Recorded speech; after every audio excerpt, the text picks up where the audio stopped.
Today, I am really excited about this next lesson series that I want to present to you. By July being the month of understanding, I kept saying, okay, God, what can I do this year about understanding? And as I began to really look at what understanding is, it's the ability to know, to perceive, and to apprehend.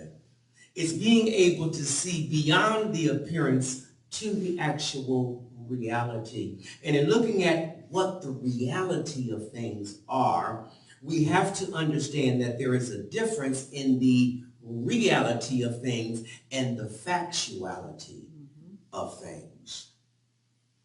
So what came to me was, for the month of understanding, I'm going to present to you the most misunderstood piece of literature ever written.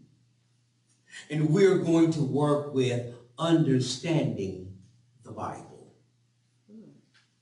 Okay? Because you see, there is so much controversy. There is so much misunderstanding about the Bible, what it is, what it means, and what it says. And the reason I find for the deficiency of Bible knowledge is simply the lack of studying the Bible. So this most misunderstood book, I'm going to show you several things that go into the misunderstanding of the Bible and then give you some tools in which to better understand the Bible. You see, the Bible is often perceived as falling into the category of a difficult to read book. And there are three reasons that it's most difficult to read, or it's the most difficult or most misunderstood book. And first of all, is that it's a very long book with over 1,000 pages. That's the main reason. Nobody is, well, I shouldn't say nobody, a lot of people, or not a lot of people, are willing to actually sit down and read something that long. The second reason that it falls into the category of difficult to read books is that the Bible was written to and about people who lived hundreds of years ago and therefore could not possibly be relevant to modern life. Herein lies what I find to be the greatest misunderstanding about the Bible. The Bible was, and write this down because this is going to be crucial to your understanding the Bible. The Bible was not written to you, but for you.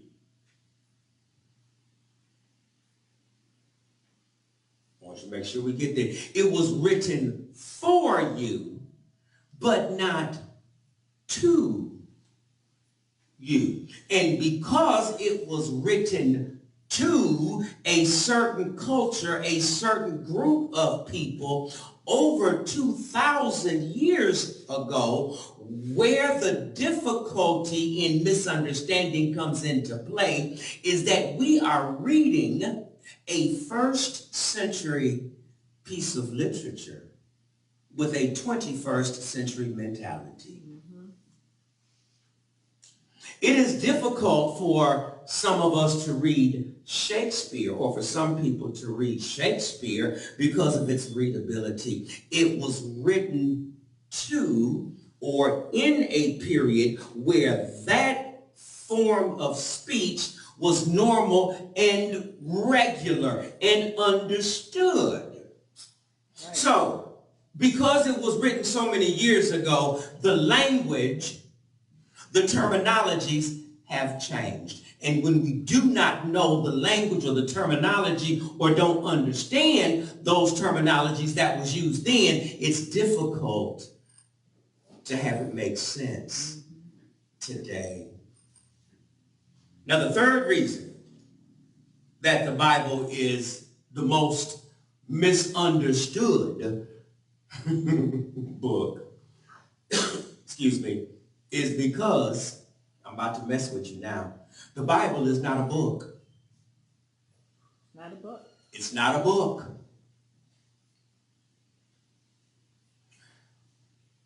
For there to be a book, there are certain elements that go into something being a book.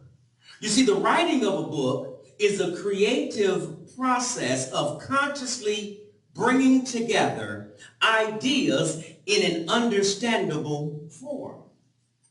There are some key elements of books. Books have words, paragraphs, and chapters, each leading to another that is connected by a thread of thought that ultimately reaches a climax or a conclusion. Right.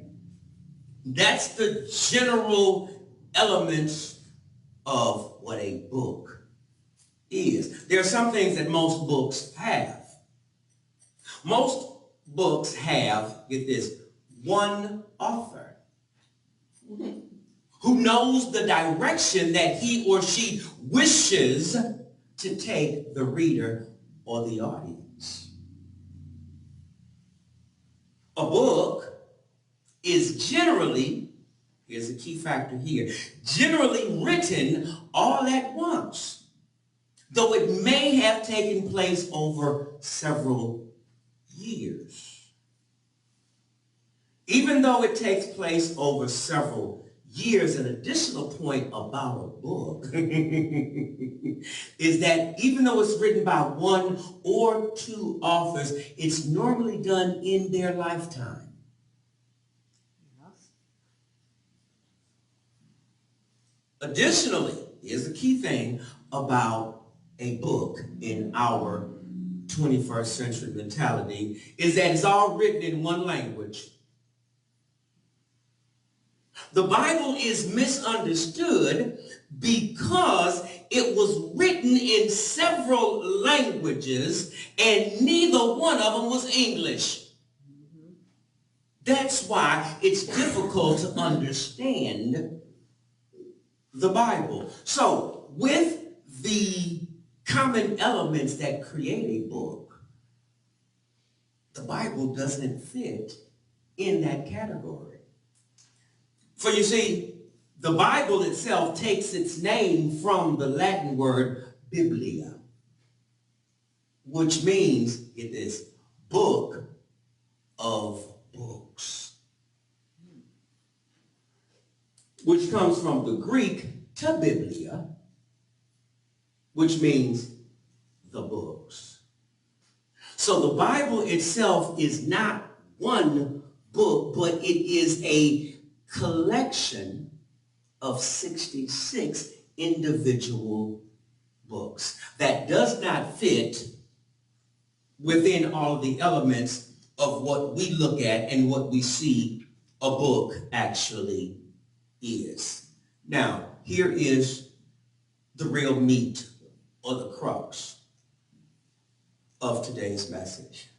The initial aim, what I really want to give you out of this message series is I want to assist you, the potential Bible student, in overcoming the greatest hindrances to three things.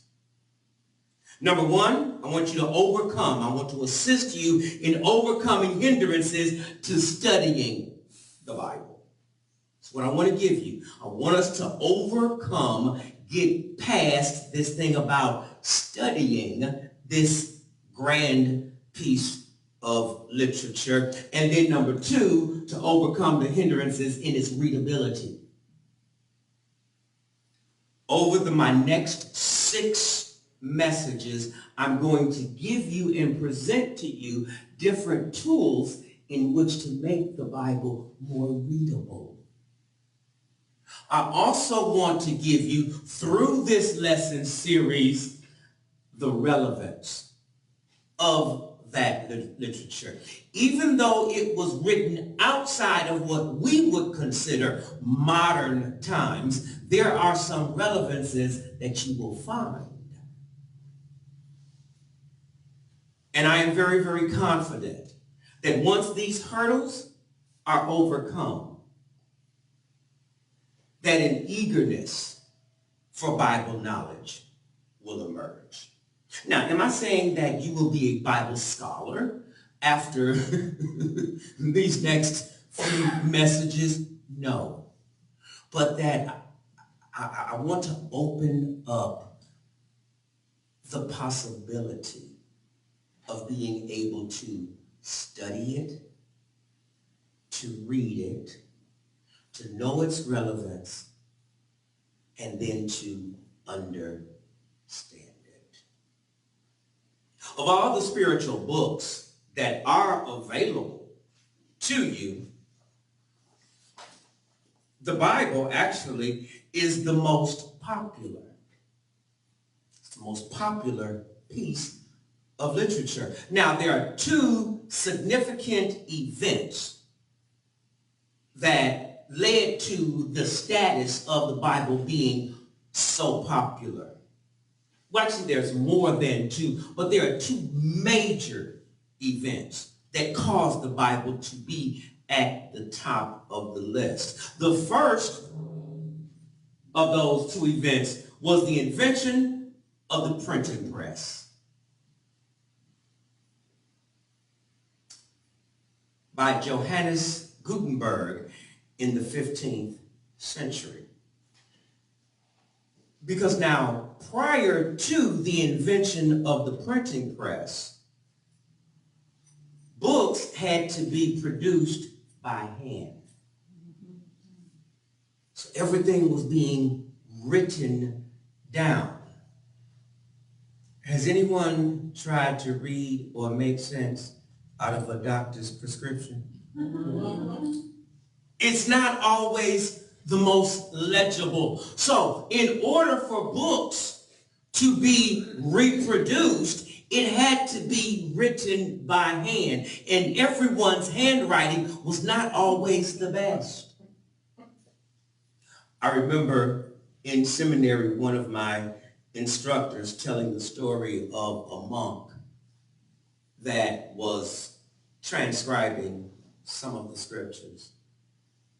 And it got to a point where there was something he couldn't quite read or didn't quite make sense to it. And he decided to go to the vault to get the original copy so that whatever it was that he was writing made sense to him, that he understood what he was writing.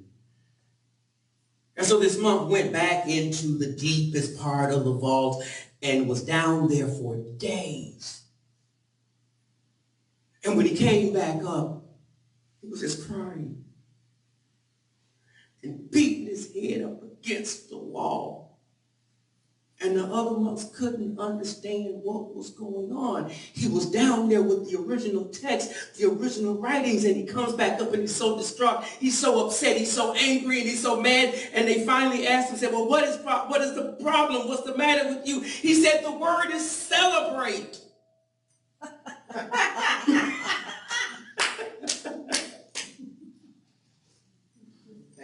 Got it. Got it? I figured I'd have to let that one sit there for a minute. So this labor-intensive procedure was slow and tedious, doing everything by hand. And because it was done by hand, it limited the number of books that were published. And because it limited the number of books that were published, the high cost and limited availability restricted book ownership, watch this, only to the very rich or the religious elite. So they were the only ones that had it. But the printing press, when that came along, it made it available to everyone. Now, with the invention of the printing press, I came across some very, very interesting facts. The 10 documents that were printed more than any other. I was surprised that number 10 in the list was Don Quixote. Number 6 on the list, I'm like, okay, yeah, that one I could very easily see being in there. Number 6 was the Harry Potter series.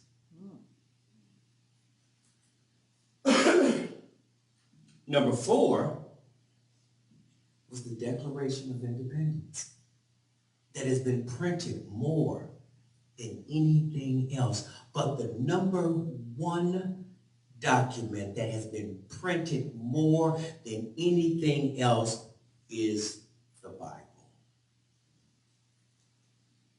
Now, the second factor that led to the popularity of the Bible was the Protestant Reformation of the 16th century. And I'm like, okay, now how does the Protestant Reformation lead to the popularity of the Bible? And here it is. The Reformation professed that the Word of God came through the Scriptures and not necessarily the ecclesiastical authority. They said if we're going to look at what God really meant, if we're going to look at what God really said, it's not in listening to what the authorities say or what the people say, excuse me, but it's what's written in the Scripture. And that was what shifted everyone's attention to the Bible. So with those things being done, with those major things happening, that brought the Bible to the status that it is. Now, over the next 6 weeks, my next 6 lessons, my next 6 messages, I said that I was going to give you some tools in which to help make the Bible more understandable. There are 9 lenses through which to read the Bible. There are 9 perceptions or perspectives that must be looked at and must be used if we are going to make sense of this piece of literature that we call the Biblia, or the book of books. Now, here are the 9 lenses that we're going to use. The first lens that most people look at or look at the Bible through is factual.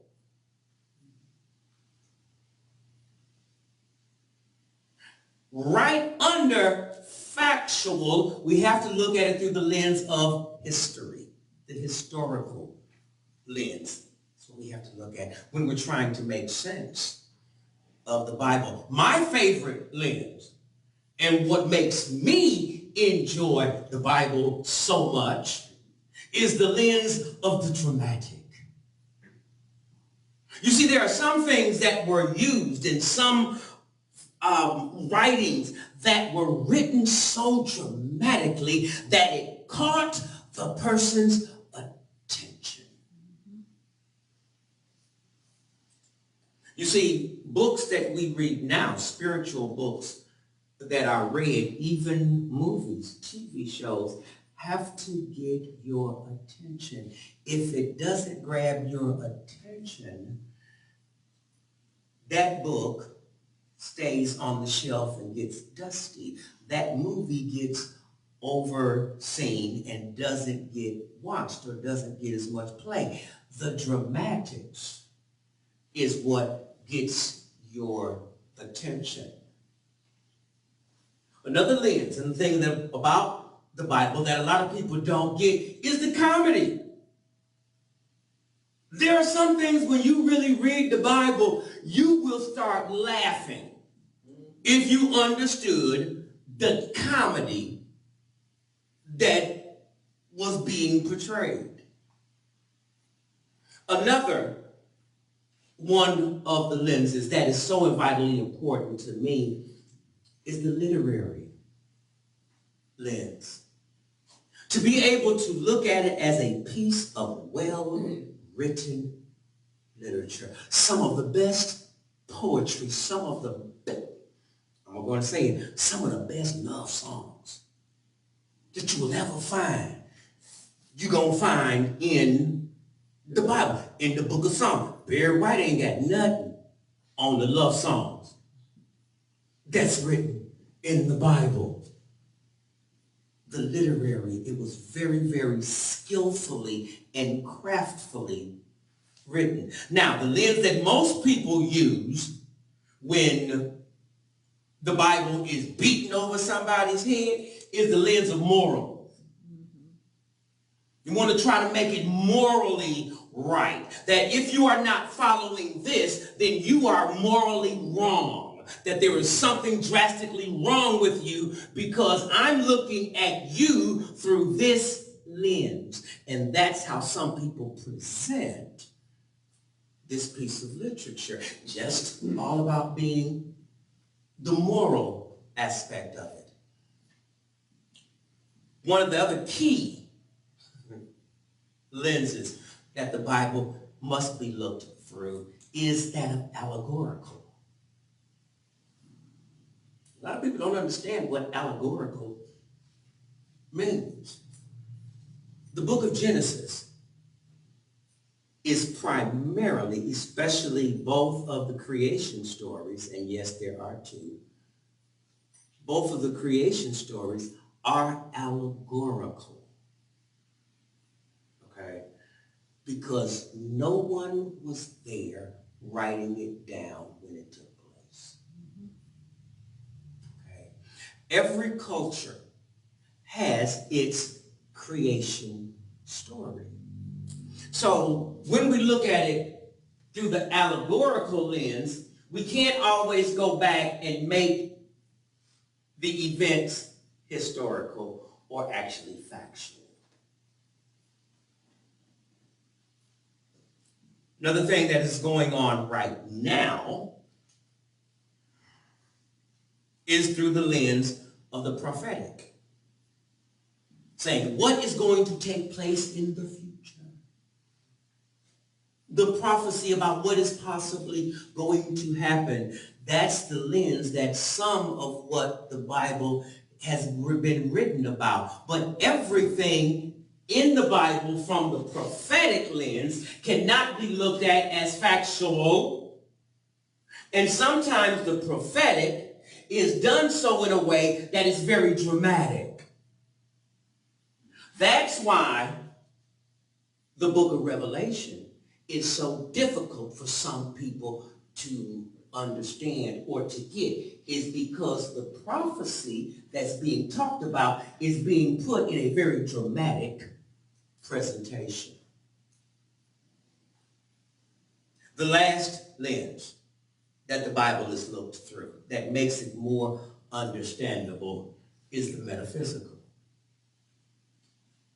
Beyond the physical, something is said or something is written that doesn't actually mean that, but it means something else.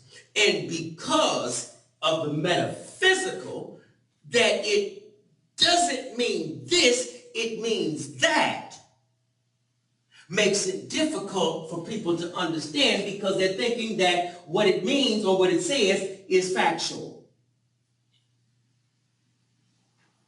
There are some things, my goddaughter Grant is here today, and I know she'll be able to understand this and be able to appreciate this. There are some things that my grandmother said to us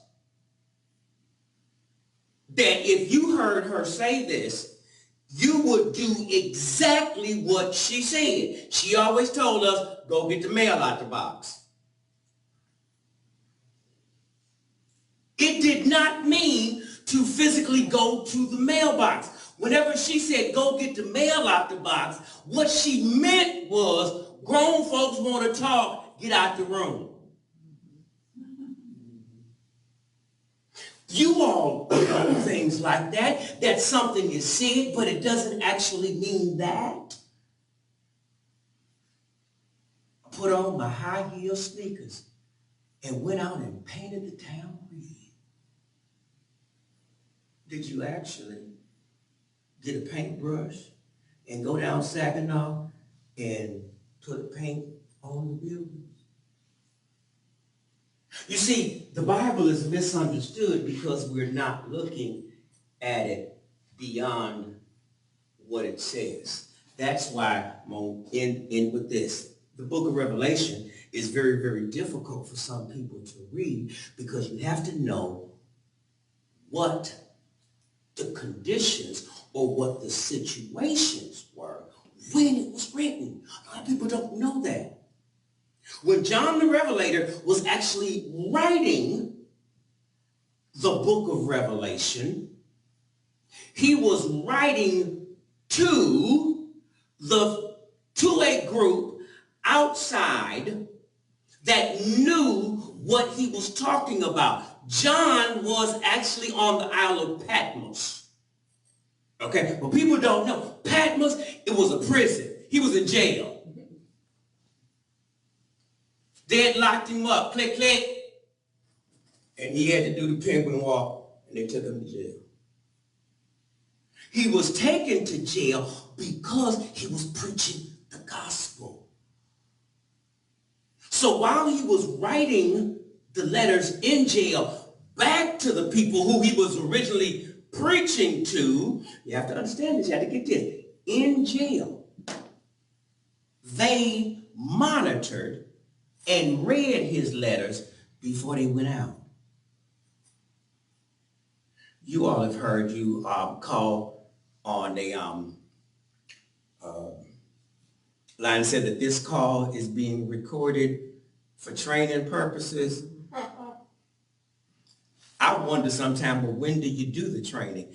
Because whatever it is that was recorded, you never really fixed the problem or fixed the issue, but that's a whole nother story. But his writings were being read before they went out. So what he had to do was he had to write in a code that the people who he was writing to, who were the first Christians, knew how to interpret. And when he wrote in a certain way, they understood what he meant. They knew what the four horsemen was. But because he was not talking about four actual horses, he was being dramatic about it. And the whole thing about the 666, that was the comedy around it. But because they began to look at it like it was factual, it got misunderstood. Now, this is what's going to happen. Over my next 6 messages, I'm going to present to you scriptures that accentuate each one of these 9 lenses. And I'm also going to present to you one story from the Bible, get this, that has all 9 in it. Looking forward to it. That's what we're going to be dealing with. And at the end of this lesson series, I am confident that there will be an eagerness on your part to learn more and study the Bible more. That's where we're going. So this is just part 1. Thank you.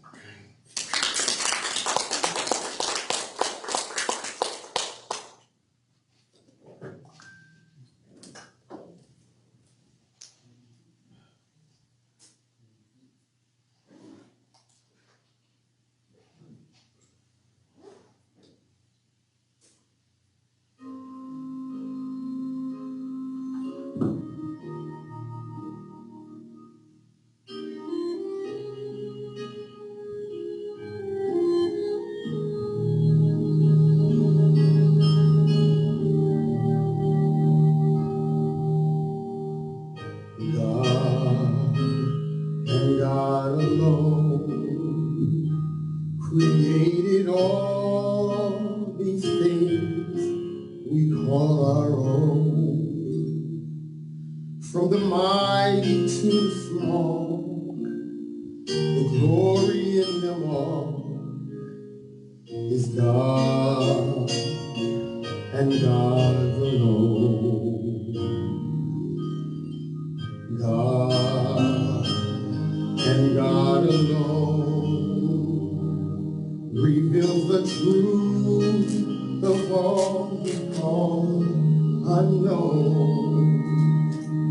And let the best of the words of man won't change the master plan of God and God alone.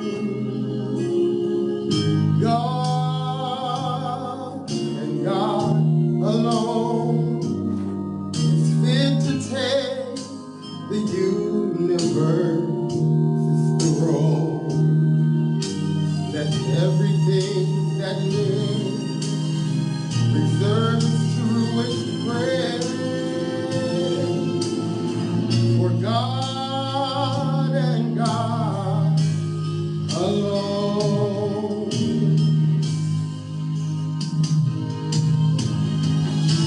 God and God alone will be the joy of our eternal home. It will be the one desire our hearts will never tire of God and God alone. God and God alone is fit to take the universe's throne. Let everything that lives reserve to praise for God and God alone.